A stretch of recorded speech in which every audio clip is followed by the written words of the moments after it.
الحمد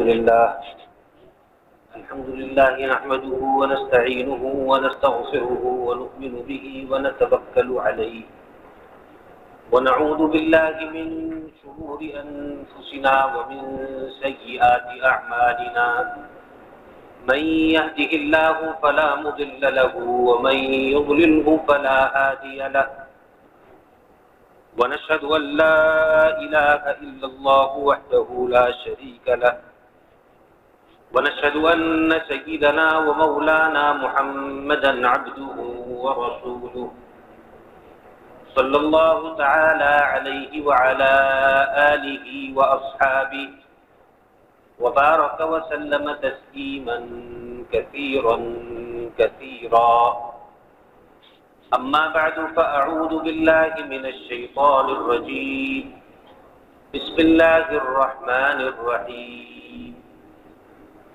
قل إنني هداني ربي إلى صراط مستقيم دينا قيما ملة إبراهيم حنيفا وما كان من المشركين قل إن صلاتي ونسكي ومحياي ومماتي لله رب العالمين لا شريك له وبذلك أمرت وأنا أول المسلمين صدق الله وصدق رسوله النبي الكريم ونحن على ذلك لمن الشاهدين والشاكرين والحمد لله رب العالمين. میرے عزیز بھائیو، محترم دوستوں اور بزرگوں، اللہ رب العزت کا ہم پر یہ احسان ہے کہ اللہ تعالیٰ نے ہمیں مسلمان بنایا اور ایمان کی دولت عطا فرمائی. اس میں ہمارا کوئی کمال نہیں ہے کہ ہم مسلمان ہیں، یا ہمارا کوئی احسان نہیں ہے کہ ہم اسلام لے کر کے آ گئے. اللہ تعالیٰ نے قرآن کریم کے اندر یہ ارشاد فرمایا کہ یمنون علیک ان اسلموا قل لا تمنوا علی اسلامکم بل اللہ یمن علیکم ان ہداکم للایمان ان کنتم صادقین. اس آیت میں اللہ تعالیٰ نے واضح فرمایا کہ اس میں تمہارا کوئی احسان نہیں ہے. تم یہ احسان مت جتلاؤ کہ تم اسلام لے کر کے آ گئے ہو، بلکہ اللہ تعالیٰ کا تم پر یہ احسان ہے کہ اللہ تعالیٰ نے تمہیں ایمان کی دولت عطا فرمائی ہے. اللہ تعالیٰ کا تم پر یہ احسان ہے کہ اللہ تعالیٰ نے تمہیں ہدایت کا راستہ دکھلایا ہے. تو مسلمان ہونا یہ اللہ تعالیٰ کا ہم پر احسان ہے. آج کی اس نشست میں ہم اس سوال پر غور کریں گے کہ اسلام کسے کہا جاتا ہے، اسلام کے کیا معنی ہے، اسلام کن چیزوں کا نام ہے. اس پر ہم تھوڑا سا غور کریں گے تاکہ ہمارے لیے اسلام پر عمل کرنا آسان ہو جائے. ہم اپنی زندگی میں دو لفظ عام طور پر استعمال کرتے ہیں. دو لفظ ہمارے ہیں، ایک ہے عادت اور دوسری چیز ہم استعمال کرتے ہیں عبادت. عادت اور عبادت، یہ دو لفظ ہم اپنی زندگی میں عام طور پر استعمال کرتے ہیں. عادت تو یہ ہے کہ انسان کی عادت ہے کہ انسان کھاتا ہے، انسان پیتا ہے، انسان قضاء حاجت کرتا ہے. یہ انسانی عادات ہیں. اور عبادت ہم عام طور پر اس چیز کو سمجھتے ہیں کہ مسلمان جب مسجد میں آ جائے تو یہ عبادت ہے. ہم نے یہ مفہوم اپنے ذہن کے اندر بٹھا لیا کہ اگر ہم مسجد میں ہیں تو یہ عبادت ہے، اور مسجد سے باہر گھر میں ہیں تو یہ عبادت نہیں. ہم عام طور پر یہ سمجھتے ہیں مسجد سے باہر ہم بازار میں ہیں تو یہ عبادت نہیں، یہ ہماری عادت ہے. ہم یہ سمجھتے ہیں. یہاں پر یہ بات سمجھنی چاہیے کہ اسلام نے ہمیں اس بات کی ترغیب دی کہ ہماری جتنی بھی عادات ہیں، یعنی انسان ہونے کے ناطے ہمارے جتنے بھی تقاضے ہیں، جو کام ہم انسان ہونے کے ناطے کرتے ہیں، ہمارے یہ کام شریعت کے راستے پر آ جائیں، شریعت کے مطابق ہو جائیں، تو اس کے نتیجے میں ہماری ہر عادت عبادت بن جائے گی. مثلا شریعت نے ہمیں یہ بتلایا کہ عام طور پر دنیا میں ہم جو بھی کام کرتے ہیں اس کے دو پہلو ہوتے ہیں. ایک پہلو تو یہ کہ دنیا کا فائدہ ہوتا ہے، اور دوسرا پہلو یہ ہے کہ اس میں آخرت کا فائدہ ہوتا ہے. مثلاً ہم کھانا کھاتے ہیں، کھانا کھانا ہماری عادت ہے، کوئی انسان کھائے پیے بغیر زندہ نہیں رہ سکتا، کھانا پینا ہر انسان کی ضرورت بھی ہے اور عادت بھی ہے۔ اب ہمیں اسلام نے یہ بتلایا، شریعت نے یہ بتلایا کہ اگر کھانا کھانے سے پہلے بسم اللہ پڑھ لو اور جب تم کھانا ختم کر لو تو الحمدللہ کثیرا کہہ دو تو غفر له ما تقدم من ذنبی۔ کھانا پینا ہر انسان کی ضرورت بھی ہے اور عادت بھی ہے۔ اب ہمیں اسلام نے یہ بتلایا، شریعت نے یہ بتلایا کہ اگر کھانا کھانے سے پہلے بسم اللہ پڑھ لو اور جب تم کھانا ختم کر لو تو الحمدللہ کثیرا کہہ دو تو غفر له ما تقدم من ذنبی، تو تمہارے گزشتہ تمام گناہوں کو اللہ تعالیٰ معاف فرما دیں گے۔ دیکھیں ہم نے کیا کیا، ایک عادت تھی کھانا کھانا، لیکن اس میں ہم نے تصحیح نیت کر لی کہ اس کو اپنی شریعت کے مطابق اپنے کھانے کو لے آئے۔ کھانا تو ویسے ہی کھا رہے تھے، ہم نے بسم اللہ پڑھا، آخر میں الحمدللہ کہہ دیا، تو اسی دنیا کے خیر سے ہمارے لیے آخرت بن گئی۔ الحمدللہ کثیرا کھانے کے آخر میں کہا تو حضور نبی کریم صلی اللہ علیہ وسلم فرمایا کہ غفر له ما تقدم من ذنبی، تمہارے گزشتہ تمام گناہوں کو اللہ تعالیٰ معاف فرما دیں گے۔ ہم نے بشری تقاضا پورا کیا، بشری ایک عادت تھی اس کو پورا کیا۔ اسی طریقے پر حضور نبی کریم صلی اللہ علیہ وسلم نے یہ بھی ارشاد فرمایا کہ السواک مطہرۃ للفم ومرضات للرب۔ حضور نبی کریم صلی اللہ علیہ وسلم فرمایا کہ مسواک کرنا یہ تمہارے منہ کی صفائی کا باعث ہے، ومرضات للرب، اور تمہارے رب کو راضی کرنے کا بھی ذریعہ ہے۔ یعنی مسواک کرنا یہ انسان کی ایک عادت ہے، ضرورت ہے کہ ہر انسان اپنے دانت پر مسواک کرتا ہے تاکہ دانت صاف رہیں، منہ کے اندر جو بدبو آ رہی ہے یہ بدبو ختم ہو جائے، اس کے لیے انسان مسواک کرتا ہے۔ لیکن اگر ہم نے یہ نیت کر لی کہ یہ مسواک کرنا میرے نبی کی سنت ہے تو اس کی وجہ سے ہمارا یہ دانت صاف کرنا یہ بھی عبادت بن جائے گا۔ حضور نبی کریم صلی اللہ علیہ وسلم کثرت کے ساتھ مسواک فرمایا کرتے تھے، حتیٰ کہ ہر نماز سے پہلے مسواک فرمایا کرتے، تہجد سے پہلے مسواک فرمایا کرتے، کسی سے ملاقات کرنی ہو تو مسواک فرمایا کرتے۔ تو حضرت اما عائشہ صدیقہ رضی اللہ تعالی عنہا نے حضور نبی کریم صلی اللہ علیہ وسلم سے پوچھا کہ یا رسول اللہ صلی اللہ علیہ وسلم آپ اتنی کثرت کے ساتھ یہ مسواک کیوں کرتے ہیں؟ کہا کہ اصل بات یہ ہے کہ فرشتوں کی ملاقات مجھ سے بہت زیادہ ہوتی ہے، اور اس ملاقات کے اندر یہ فرشتوں کو جو منہ کی بو ہے یہ ناپسند ہے، انہیں یہ چیز پسند نہیں ہے، اس وجہ سے میں کثرت کے ساتھ اپنے دانتوں کو صاف کرتا ہوں۔ اور اس کثرت کے ساتھ کہ جس وقت مرض الوفات تھی، رسول اللہ صلی اللہ علیہ وسلم بیمار تھے، مرض الوفات تھا، اس حالت میں بھی حضور نبی کریم صلی اللہ علیہ وسلم نے دور مسواک دیکھی تو اس کو منگوایا۔ اما عائشہ صدیقہ رضی اللہ تعالیٰ سے کہا کہ اس کو اپنے دانتوں سے چبا کر نرم کر کے دو۔ نرم کیا، رسول اللہ صلی اللہ علیہ وسلم نے اس مسواک کو اپنے دانتوں پر فرمایا، اور اما عائشہ صدیقہ رضی اللہ تعالیٰ عنہا نے وہ مسواک لے کر پھر اسی لعاب کے ساتھ اپنے دانتوں پر بھی ملی۔ اس بات پر فخر کیا کرتی تھی کہ رسول اللہ صلی اللہ علیہ وسلم کی مسواک آخری وقت میں آپ کے منہ آپ کے لعاب لگی ہوئی مسواک میرے منہ کے اندر گئی ہے، کسی اور کے منہ کے اندر نہیں گئی، تو اس بات پر فخر فرمایا کرتی تھی۔ تو یہ مسواک کرنا ہمارا دنیاوی فعل تھا، لیکن اس میں دو پہلو نکلے، ایک تو یہ کہ دنیاوی دانت صاف ہو گئے، دانتوں کی صفائی ہو گئی، منہ کی بدبو ختم ہو گئی، اور دوسری چیز حضور نبی کریم صلی اللہ علیہ وسلم فرمایا کہ وَمَرْضَاتٌ لِلرَّبِّ، یہ تمہارے رب کو راضی کر دیتا ہے، لہذا دانتوں کا صاف کرنا یہ رب کو راضی کرنا بھی ہے۔ حالانکہ ہماری ایک عادت ہے، لیکن اسی عادت سے اللہ تعالی ہم سے راضی ہو رہے ہیں، اللہ تعالی ہم سے خوش ہو رہے ہیں۔ اسی طریقے پر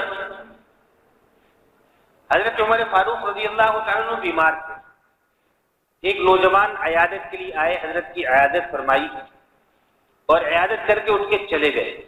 جب وہ باہر نکلے تو حضرت عمر رضی اللہ تعالیٰ عنہ نے انہیں دوبارہ بلوایا نوجوان کو، اور بلا کر انہیں اپنے پاس بٹھایا اور اتنا جملہ ارشاد فرمایا کہ یا اخی ارفع ثوبک فانه انقى لثوبک وارضاۃ للرب، کہا کہ بھائی یہ جو تیرا کپڑا ٹخنوں سے نیچے لٹک رہا ہے اس کو اوپر اٹھا لے، اس کے نتیجے میں کیا ہوگا کہ انقى لثوبک، تیرے کپڑے بھی صاف رہیں گے، تو چلے گا زمین پر پوچھا نہیں لگے گا، جھاڑو نہیں لگے گا تیرے کپڑوں سے، تیرے کپڑے بھی صاف رہیں گے. اور انقال ثوبک وارضات للرب، اور تیرے رب کو راضی کرنے کا بھی ذریعہ بنے گا. دو پہلو دکھا دیے کہ ایک تو دنیاوی فائدہ ہے کہ اپنے ٹخنوں کو اوپر کر لو گے کپڑا گندا نہیں ہوگا، اور دوسرا یہ کہ اس عمل کے نتیجے میں اللہ تعالیٰ بھی تم سے راضی ہو جائیں گے. اور یہ بات ہم سب جانتے ہیں کہ مرد کے لیے اپنے ٹخنوں کو ڈھانپنا حرام ہے، کپڑا نیچے لٹکانا ٹخنوں کی طرف، یہ مرد کے لیے حرام ہے، مرد کے لیے جائز نہیں. ہم عام طور پر یہ سمجھتے ہیں کہ نماز کی حالت میں یہ حرام ہے، اس کے علاوہ حرام نہیں ہے. نہیں، یہ ہر حالت کے اندر حرام ہے. نماز پڑھ رہا ہو تب بھی، نماز نہ پڑھ رہا ہو تب بھی مرد اپنے ٹخنوں سے نیچے کپڑا لٹکا نہیں سکتا. یہ مرد کے لیے حرام فعل ہے. حضور نبی کریم صلی اللہ علیہ وسلم نے فرمایا کہ اللہ تعالیٰ جن لوگوں کی طرف قیامت کے دن نظر رحمت نہیں فرمائیں گے، ان کے اندر ایک شخص المسبل، اور مسبل کے معنی ہے اپنے کپڑے کو ٹخنے سے نیچے لٹکانے والا. تو قیامت کے دن اللہ تعالیٰ ایسے شخص کی طرف نظر رحمت نہیں فرمائیں گے، اللہ تعالیٰ کی رحمت سے ایسا شخص دور ہو جائے گا. تو اس کے اندر بھی دیکھیں دو پہلو حضرت عمر فاروق رضی اللہ تعالیٰ عنہ کی اس بات میں دو پہلو ہمیں نظر آئے. ایک تو یہ کہ کپڑے اوپر اٹھا لیں گے، ٹخنے سے اوپر کر لیں گے تو ہمارا کپڑا صاف رہے گا، اور دوسری چیز یہ ہوگی کہ کپڑا اوپر اٹھانے کے نتیجے میں اللہ تعالیٰ بھی ہم سے راضی ہو جائیں گے. ہماری عادت عبادت بن رہی ہے. دنیا کی کوئی بھی ہماری عادت ہے، ہم اس کو نبی کریم صلی اللہ علیہ وسلم کے طریقے کے مطابق کریں گے تو ہماری یہ عادت عبادت بن جائے گی. ہم نے پانی پیا، رسول اللہ صلی اللہ علیہ وسلم کے طریقے کے مطابق پیا، یہی پانی پینا عبادت ہے. ہم نے کھانا کھایا، رسول اللہ صلی اللہ علیہ وسلم کے طریقے کے مطابق کھایا، ہمارا یہی کھانا کھانا عبادت ہے. اسی طریقے پر یہاں تک کہ نبی کریم صلی اللہ علیہ وسلم نے بیت الخلاء جانے کا طریقہ بھی بتلایا. دین کے اندر کوئی کمی نہیں ہو سکتی، ہمارا دین پورا کامل ہے، اور نبی کریم صلی اللہ علیہ وسلم کا جو اسوہ ہے، نمونہ ہے، یہ بھی کامل ہے. اس میں کوئی چیز باقی نہیں ہے کہ ہمارے لیے باقی بچ گئی ہو. ایک عیسائی نے حضرت سلمان فارسی رضی اللہ تعالیٰ عنہ سے کہا کہ کیا تمہارے نبی نے تمہیں ہر چیز کا طریقہ بتلایا؟ کہا ہاں بالکل ہر چیز کا بتلایا. کہا اچھا بیت الخلاء میں جانے کا بھی طریقہ تمہیں بتلایا ہے؟ کہا ہاں بالکل ہمیں بیت الخلاء جانے کا طریقہ بتلایا. اور حضور نبی کریم صلی اللہ علیہ وسلم نے یہ فرمایا کہ جس وقت بیت الخلاء میں جاؤ تو اس وقت اپنا منہ قبلے کی طرف مت کرو اور پیٹھ بھی قبلے کی طرف مت کرو. ہمیں یہ سکھلایا، بالکل بتلایا. تو جب اتنی چھوٹی چھوٹی چیزیں بھی رسول اللہ صلی اللہ علیہ وسلم نے سکھلائی ہے تو اس سے معلوم ہوتا ہے کہ ہماری زندگی کی ہر بات نبی کریم صلی اللہ علیہ وسلم نے ہمیں دین کی روشنی میں سمجھائی ہے اور بتلائی ہے اور کر کے دکھلائی ہے. ہماری زندگی کا کوئی بھی پہلو خالی نہیں ہے کہ جس میں ہمیں رسول اللہ صلی اللہ علیہ وسلم کی کوئی سنت نہ مل جائے. ہر چیز کے اندر ہمیں وہ سنت مل جائے گی. تو ہم نے اپنی زندگی کی جو ہماری عادت ہے اس عادت سے نکل کر اسے شریعت کی روشنی میں لا کر اسے عبادت بنانا ہے. ہم نے اپنی ہر عادت کو بدل کر عبادت کے اندر تبدیل کرنا ہے. یہ دنیا چھوڑ کر آخرت نہیں ملے گی کہ ہم یہ سمجھ لیں کہ دنیا سے الگ تھلگ ہو جائے اور آخرت کوئی الگ تھلگ چیز ہے کہ عبادت کے اندر اللہ کے اندر لگا رہے تو اللہ تعالیٰ مل جائے گا. ایسا نہیں ہے، بلکہ شریعت محمدی کے اندر یہ بتلایا گیا کہ یہ تمہاری دنیا ہے، اسی دنیا سے تم نے آخرت کو حاصل کرنا ہے. اور اس کی مثال حضور نبی کریم صلی اللہ علیہ وسلم نے حدیث مبارکہ میں بیان فرمائی. ارشاد فرمایا کہ ان الدنیا مزرعۃ الآخرہ، یہ دنیا آخرت کی کھیتی ہے. اس دنیا کے اندر رہتے ہوئے جس چیز کا بیج لگاؤ گے کل قیامت کے دن مرنے کے بعد اس بیج سے تم اس کی کھیتی پالو گے. تو اسی دنیا سے ہم نے اپنی آخرت کو حاصل کرنا ہے. دنیا فانی ہے، ختم ہو جائے گی، لیکن آخرت ہمیشہ رہنے والی ہے. لہذا اسی دنیا کی زندگی میں رہتے ہوئے ہم نے اپنی آخرت کو تلاش کرنا ہے. تو ہم نے یہ جو مفہوم سمجھا کہ ہم جو عبادت کرتے ہیں، ہمارا نماز پڑھنا، مسجد میں آنا، یہ عبادت ہے. ہماری زندگی کے باقی حصوں کے اندر عبادت نہیں، یہ ہماری کم علمی ہے. ہماری زندگی کا ہر لمحہ اور ہر حصہ ہماری زندگی کا عبادت ہے، لیکن ہم اس طرف توجہ نہیں کرتے تو اس کی وجہ سے ہم اس عادت کو عبادت بنانے سے محروم رہ جاتے ہیں. ہم اپنی عادت کو عبادت بنانے سے محروم رہ جاتے ہیں. ہمیں تھوڑی سی توجہ کرنی ہوگی کہ ہم اپنی زندگی کے ہر پہلو میں نبی کریم صلی اللہ علیہ وسلم کی سیرت کو لے کر کے آ جائیں۔ یاد رکھیے کہ عام طور پر ہم یہ سمجھا کہ نماز پڑھنا عبادت ہے، روزہ رکھنا عبادت ہے، یا اسی طریقے پر ہم نے یہ سمجھا کہ زکوٰۃ کا ادا کرنا یہ عبادت ہے۔ یہ عبادت نہیں ہے، یہ عبادت نہیں ہے، بلکہ اس میں اصل چیز یہ ہے کہ اللہ کا حکم ماننا یہ عبادت ہے۔ اللہ نے جس موقع پر ہمیں جو حکم دے دیا وہ عبادت ہے۔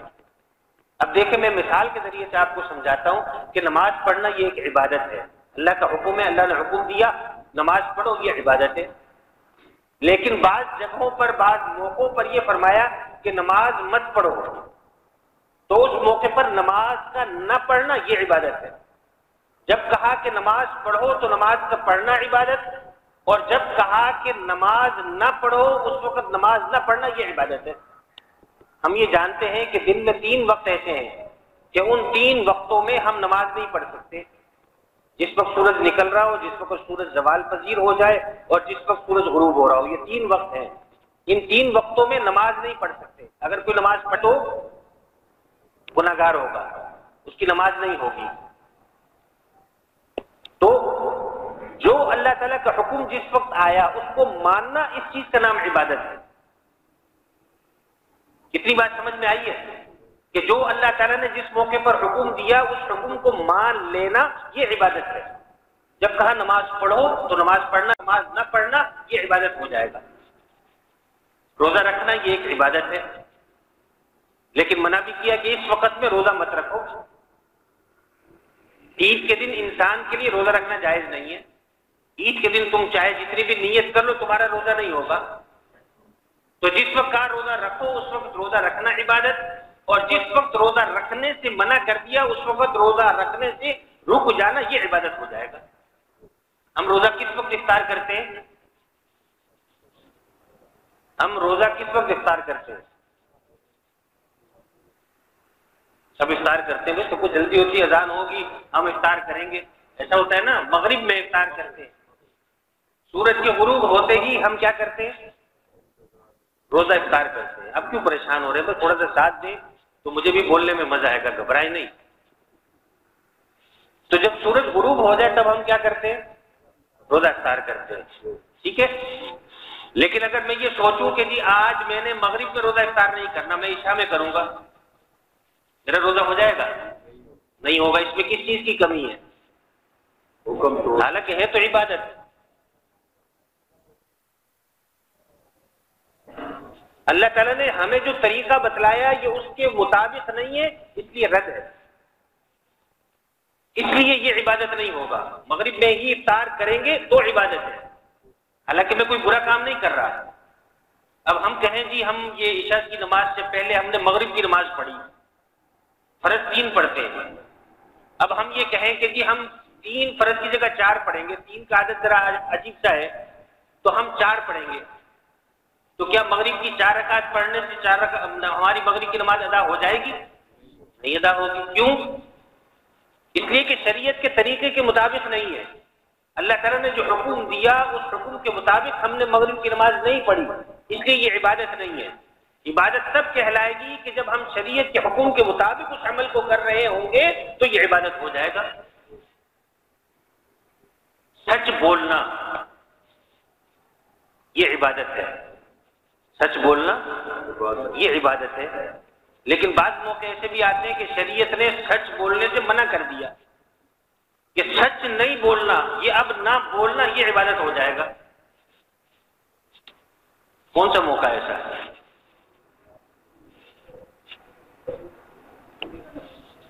جی دیکھیں، ایسا سچ جس کے بولنے سے معاشرے میں انتشار پھیل جائے، معاشرے میں فساد پھیل جائے، ایسا سچ بولنا شریعت نے اسے منع کیا۔ اس کی مثال دیتا ہوں میں۔ اس کی مثال یہ ہے کہ غیبت کرنا کیا ہے؟ اس میں کیا بولتا ہے وہ؟ سچ بولتا ہے نا بھائی۔ غیبت کہا جاتا ہے اس برائی کو جو اس بندے میں پائی جاتی ہے، جس کو دوسرے کے سامنے بیان کر رہے ہیں، سچ ہے نا۔ شریعت نے منع کیا، کہا یہ حرام ہے، یہ نہیں کرنا۔ تو جہاں سچ بولنا کہا بولو، بولنا عبادت ہے، اور جہاں روک دیا وہاں رکنا یہ عبادت ہے۔ اسی طریقے پر شریعت نے کہا کہ تکبر مت کرو. تکبر کیا ہے؟ اکڑ کے چلنا. تکبر مت کرو. ولا تمشی فی الارض مرحا، زمین پر اکڑ کر مت چلو. انک لن تخرق الارض ولن تبلغ الجبال طولا، کہ تمہارے اس اکڑ کر چلنے کے نتیجے میں نہ تو تم زمین کو پھاڑ سکتے ہو، نہ پہاڑوں کی بلندیوں تک پہنچ سکتے ہو. لہذا تکبر مت کرو، تکبر سے رک جاؤ. شریعت نے ہمیں یہ حکم دیا ہے، لیکن اس کے ساتھ ہمیں یہ حکم بھی دیا کہ جس وقت بیت اللہ کی زیارت کو جاؤ، احرام کی چادر پہن لو. جب خانہ کعبہ کا طواف کرنے لگو تو شروع کے 3 چکر کیا کرو؟ اکڑ کے چلو. گندا بھی باہر نکلا ہو، ذرا اکڑ جانا ہے، تکبر کرو. وہاں تکبر کرنے کی اجازت دے دی. ایک جگہ روک دیا، دوسری جگہ کیا کیا؟ اجازت دے دی. اس سے کیا معلوم ہوا کہ اصل چیز کیا ہے؟ اصل چیز اللہ تعالیٰ کا حکم ماننا ہے. جہاں کا تکبر مت کرو، رک جاؤ. جہاں کا تکبر کرو وہاں ہم تکبر کریں گے. اسی طریقے پر اس کی ایک مثال اور آگے بڑھتے ہیں. پھر جھوٹ بولنا حرام ہے. جھوٹ بولنے کی اجازت نہیں ہے، لیکن ایک موقع ایسا ہے وہاں شریعت نے کہا کہ جھوٹ بولو. کون سا موقع ہے وہ؟ ہاں جی،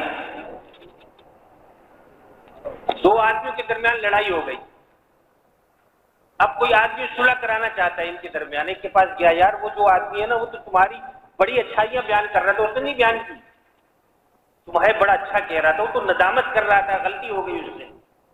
اب پہلے کے پاس ہے، اس سے بھی یہی بات کہی آ کر، یار وہ تو تمہاری بڑی اچھائیاں کر رہا تھا، وہ تو بڑی معذرتیں کر رہا تھا، معافی مانگ رہا تھا وہ تو. حالانکہ اس نے اس کو کہا نہیں، کہ اس نے جھوٹ اپنی طرف سے بولا اور اس کے نتیجے میں دونوں کی صلح ہو گئی. شریعت نے کہا کہ اس جھوٹ بولنے کی تمہیں اجازت ہے. تو جھوٹ سے جب روکے اللہ تعالیٰ تب رکنا عبادت، اور جب جھوٹ بولنے کا حکم دے دے اس وقت جھوٹ بولنا کیا ہے؟ عبادت ہے. اس سے ہمیں ایک بات سمجھ میں آئی، اس پوری مثالوں سے ایک بات ہمیں سمجھ میں آئی کہ جب اللہ تعالیٰ کا جو حکم جہاں پر آ جائے اس وقت اس پر عمل کرنا یہ عبادت ہے. اللہ تعالیٰ کا جب حکم جس وقت آ جائے اس پر عمل کرنا، اس چیز کا نام کیا ہے؟ عبادت ہے. لہذا ہم نے اپنی زندگی کا جائزہ لینا ہے کہ ہماری زندگی میں کہاں کہاں پر اللہ تعالیٰ کے احکامات موجود ہیں اور کہاں کہاں پر اللہ تعالیٰ کے احکامات کی ہم نافرمانی کرتے ہیں. جہاں ہم نافرمانی کرتے ہیں اس کو چھوڑ کر اللہ تعالیٰ کے احکامات کے مطابق اپنی زندگی بنا لیں گے تو ہماری یہی دنیا ہماری آخرت بن جائے گی. ہماری یہی دنیا ہمارے لیے آخرت بن جائے گی. اس کے لیے ہم نے کرنا یہ ہے کہ ہم نے اپنا زاویہ نگاہ بدلنا ہے. ہم نے اپنا زاویہ نگاہ بدلنا ہے، اپنی سوچ بدلنی ہے، اپنی ایک نیت بدلنی ہے. ہم بیت الخلاء میں جاتے ہیں، ہم میں سے کوئی آدمی ایسا نہیں ہوگا جو بیت الخلاء نہ جاتا ہو. بیت الخلاء جاتے وقت کسی کوئی نیت کرتا ہے؟ ہاں جی، کیا نیت کرتے ہیں؟ دعا تو پڑھ لیتے ہیں، نیت کرتے ہیں کوئی؟ ہمارا بشری تقاضا ہے نا، ہم اس کو عبادت بنائیں گے. کیسے بنائیں؟ ہم اس نیت کے ساتھ بیت الخلاء میں جائیں کہ یہ گندگی میرے پیٹ سے نکل جائے گی اور میری طبیعت کے اندر سکون آ جائے گا اور میں اس سکون کے ساتھ اللہ تعالیٰ کی عبادت کروں گا، نماز پڑھوں گا. نیت کر لی ہم نے، ہمارا بیت الخلاء میں جانا یہ کیا ہوا؟ عبادت ہو گیا. ہم نے کھانا کھایا، کھانا کھاتے وقت ہم نے یہ نیت کر لی کہ اس کھانے کے نتیجے میں میرے جسم میں جو طاقت اور قوت آئے گی اس سے میں نماز پڑھوں گا، اللہ تعالیٰ کی عبادت کروں گا. میرا کھانا کھانا یہ بھی عبادت ہو گیا. بس تھوڑی سی نیت بدلنی ہے، اپنی سوچ بدلنی ہے. اپنی زندگی کے ہر عمل اور فعل کے اندر نبی کریم صلی اللہ علیہ وسلم کی تعلیمات کو لے کر کے آنا ہے. بس جب ہم نے اس تعلیمات کو اپنی زندگی میں لے آئیں گے، ہم کام وہ کرتے ہیں لیکن اس میں ہماری نیت نہیں ہوتی، اللہ تعالیٰ کا حکم ماننے کی نیت نہیں ہوتی، اور اس وجہ سے ہم ثواب سے محروم رہ جاتے ہیں. لہذا آج کے بعد ہم نے اپنی زندگی کے ہر کام میں یہ سوچنا ہے کہ یہ جو کام میں کرنے لگا ہوں شریعت نے کس طریقے پر اس کو کرنے کا حکم دیا۔ صحابہ کرام رضوان اللہ علیہم مجمعین کو نبی کریم صلی اللہ علیہ وسلم نے چھوٹی چھوٹی چیزیں سکھلائیں۔ اب آپ اندازہ کریں، ایک مرتبہ رسول اللہ صلی اللہ علیہ وسلم نے صحابہ کرام رضوان اللہ علیہم مجمعین کے سامنے یہ جملہ ارشاد فرمایا کہ وَفِي وَضَعِ أَحَدُكُمْ صَدَقَةٌ، کہ تمہاری شرمگاہوں میں تمہارے لیے ثواب ہے۔ یعنی تم اپنی بیویوں سے جو ملاقات کرتے ہو، ملتے ہو، مباشرت کرتے ہو، اس کے نتیجے میں بھی اللہ تعالیٰ تمہیں ثواب عطا فرماتے ہیں۔ صحابہ حیران ہو گئے کہ یا رسول اللہ صلی اللہ علیہ وسلم، یہ تو ہماری بشری تقاضا ہے، یہ تو ہم اپنی بشری نفسانی خواہش کو پورا کر رہے ہیں، اس پر بھی ہمیں ثواب ملے گا۔ تو رسول اللہ صلی اللہ علیہ وسلم فرمایا کہ دیکھو بھائی، اگر تم اسی کام کو ناجائز انداز پر کرو، اپنی بیوی کے علاوہ کسی اور کے ساتھ کرو، تو اللہ تعالیٰ تمہیں گناہ دیں گے یا نہیں دیں گے؟ صحابہ نے عرض کیا رسول اللہ علیہ وسلم بالکل دیں گے۔ تو کہا جب وہاں گناہ ملے گا تو یہاں پر اس گناہ سے بچتے ہوئے حلال جگہ پر اپنی خواہش کو پورا کرنے کے نتیجے میں اللہ تعالیٰ تمہیں اجر و ثواب عطا فرمائیں گے۔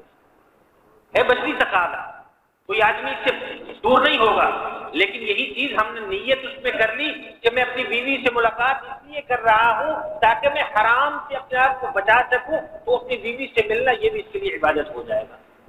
تو اسلام نے تو ہمیں آسانیاں دی ہیں کہ جو کام ہم کر رہے ہیں اس کو شریعت کی روشنی کے اندر لے آئیں گے تو ہمارا وہ عمل سنت ہو، ہمارا وہ عمل خود بخود عبادت بن جائے گا۔ تو یہ دنیا سے ہی ہم نے اپنی آخرت کو حاصل کرنا ہے، اس دنیا کو چھوڑ کر نہیں کہ مال و دولت، عزیز و اقارب، رشتے دار سب کو چھوڑ کر ہم آخرت کو حاصل کر سکتے ہیں، ایسا نہیں ہے، بلکہ اسی دنیا میں رہتے ہوئے، اسی دنیا کی مصروفیات میں رہتے ہوئے ہم اپنی زندگی سے آخرت کو حاصل کر سکتے ہیں۔ اس کے لیے ہمیں کیا کرنا ہوگا؟ نبی کریم صلی اللہ علیہ وسلم کی سیرت کا مطالعہ کرنا ہوگا۔ ہم اپنا ہر عمل کرنے سے پہلے تھوڑی دیر رک کر سوچیں کہ اس عمل کو میرے پیارے نبی صلی اللہ علیہ وسلم نے کس انداز پر کیا تھا، میں بھی اس انداز پر کروں گا، عبادت ہو جائے گا۔ تو آسان سا نسخہ آج ہمارے ہاتھ میں لگ گیا ہے، کیا خیال ہے؟ اس پہ عمل کریں گے انشاءاللہ، پوری کوشش کریں گے۔ کوئی مشکل چیز تو نہیں ہے یا کوئی مشکل چیز ہے؟ بہت آسان ہے نا، بس تھوڑا سا کوئی بھی کام کر رہے ہیں نا، غصہ آیا ہوا ہے، غصہ، بچے کو ہم تھپڑ مارنے لگے، بس اس پہ بھی رک کے سوچ لینا کہ ایسے موقع پر میرے نبی صلی اللہ علیہ وسلم نے کیا کیا تھا، بس سوچنا اس وقت۔ بیوی پہ غصہ ہے، بیوی کو مارنے لگے، تھوڑی دیر رک کے سوچنا، دیکھیں آپ کی زندگی میں کتنا سکون آئے گا۔ آج ہم نے اپنی زندگی خود بے سکون کی ہوئی ہے، ہم اس غصے کا بیجا استعمال کرتے ہیں، ڈپریشن کے مریض بن جاتے ہیں، غصے کا بیجا استعمال ہوتا ہے، ہمیں بلڈ پریشر کے مریض بن جاتے ہیں۔ غلطی دوسرے نے کی ہے، غصہ مجھے آ رہا ہے، اور تکلیف کس کو پہنچ رہی ہے؟ مجھے خود کو پہنچ رہی ہے۔ میں غصہ کر رہا ہوں، مجھے تکلیف ہو رہی ہے، میرا بلڈ پریشر ہائی ہو رہا ہے، مجھے تکلیف پہنچ رہی ہے نا، تو دوسرے کی غلطی کی میں اپنے آپ کو کیوں سزا دوں؟ کیا خیال ہے؟ اگر ہم نے اس سے اپنے آپ کو بچا لیا، غصے کو کنٹرول کر لیا، ہم بچ سکتے ہیں بلڈ پریشر سے، ڈپریشن کے مرض سے بھی بچ سکتے ہیں۔ بھائی دوسرے نے غلطی کی ہے، اس کی سزا میں اپنے آپ کو کیوں دوں؟ اس کو ملنی چاہیے۔ تو دیکھیے، یہ ان چیزوں پر اگر ہم نے عمل کیا، ان چیزوں کو اپنی زندگی کو شریعت کی روشنی کے اندر لے آئے تو ہماری زندگی پرسکون ہو جائے گی۔ آپ یہ دیکھتے ہیں، علماء کی مثال میں اکثر دیتا ہوں، جن کو دیکھا ہے آپ نے کبھی، یہ تنگ ہوں، پریشان حال ہوں، حالانکہ تنخواہیں ان کی معمولی ہوتی ہے، بس یہ دین کے ساتھ نسبت ہے، نبی کریم صلی اللہ علیہ وسلم کی سنتوں پر عمل ہے، اس کی وجہ سے ان کی زندگیاں خوشحال ہیں۔ علماء کرام، قرہ کرام آپ نہیں دیکھیں گے ان کو پریشان ہو، حالات کا رونا روتے ہوں، ایسے آپ نہیں دیکھیں گے کہ آپ کے سامنے وہ اپنے دکھڑے روتے ہوں، بڑے خوشحال نظر آئیں گے، حالانکہ ان کی آمدن تھوڑی سی ہوتی ہے۔ تو اگر ہم اپنے آپ کو اس دین کے ساتھ جوڑ لیں، نبی کریم صلی اللہ علیہ